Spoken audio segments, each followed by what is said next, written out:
Дараагийн мэдээ. За сүүлийн үед улс төр дөрвөж байгаа чухал үйл явдлын нэг нь орон даяар зохион байгуулж байгаа ардчилсан намын үндсэн дүрм хөтөлбөрийн шинжилсэн төслийн хэлэлцүүлэх юм а. За улс төрийн намын тухай хуулинд нийцүүлэн боловсруулсан ардчилсан намын үндсэн дүрм хөтөлбөрийн шинжилсэн төслийн хэлэлцүүлэг 8 дахь өдрөө дөрвөн бүсэд Монгол орон даяар өрнөж байна. Улс төрийн намын тухай хуулийн дагуу намууд энэ онд багтаж үндсэн дүрмээ шинжилж шинээр хөтөлбөр боловсруулах ёстой.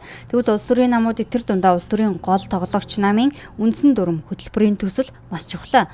Учир нь улс төрийн намуудын үндсэн дүрм хөтөлбөр хэдий ч нэ чамбай болно. Төдий ч нэ улс орны нийгэм эдийн засгийн тулгамдсан асуудлыг шийдэх гарц шийдэл чухал нөлөөтэй гэж үздэг. Эмэгтэйчүүд улс төрд авилгад автах тэр байдал нь бага байдаг.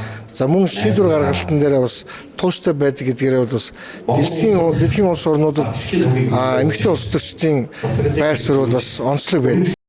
Орон даяар өрнөж буй хилцүүлгийн хүрээнд ардчилсан нам ардчилсан эмэгтэйчүүдийн холбоотой хамтарч иргэдийн төлөөлөгчдийн хурлын төлөөлөгч эмэгтэйчүүдийн зөвлөгөөнийг зохион байгуулж дүрм хөтөлбөрийн төслөө танилцууллаа.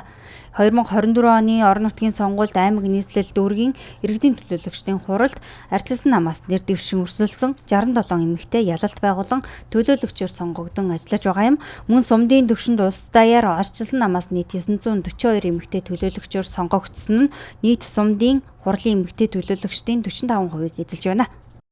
Хамаг анхан шатныхаа намын байгууллагын үйл ажиллагааг нуруунд дээрээ үрдэг хүмүүс зогссон учраас бол их тийм амьдралтай хилцүүлэг болж байна. Хүнд иргэний эрх чөлөө энтрийг хүндэтгэж эднийг хөгжүүлж эднэрийг аль болох дэмжих юуг бол баруун төв үзэлтэй намууд л хийдэг. Тэрийг л манайханд өнөөдөр ингэ тунхаглаж ингэж явж байгаад би маш их баяртай.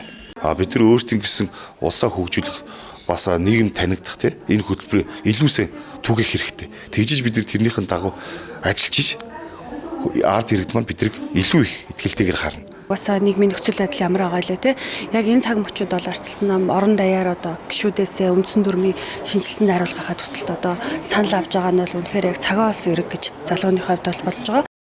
Ардчилсан намын хөтөлбөрийн төсөлд эмэгтэйчүүдийн боловсрол хөдөлмөр эрхлэлт улс төрийн оролцоог дэмжихийн зэрэгцээ гэр бүл ажил амьдралын тэнцвэрт байдлыг хангах нөхцөлийг бүрдүүлж гендерийн тэгш байдлыг бодитоор хэрэгжүүлэхээр тусгажээ. Мөн эмэгтэйчүүдийн манлайллыг төрийн болон нийгмийн бүхэл салбарт дэмжих нь хөгжлийн чухал тулгуур болно гэж үзэж байгаа юм а.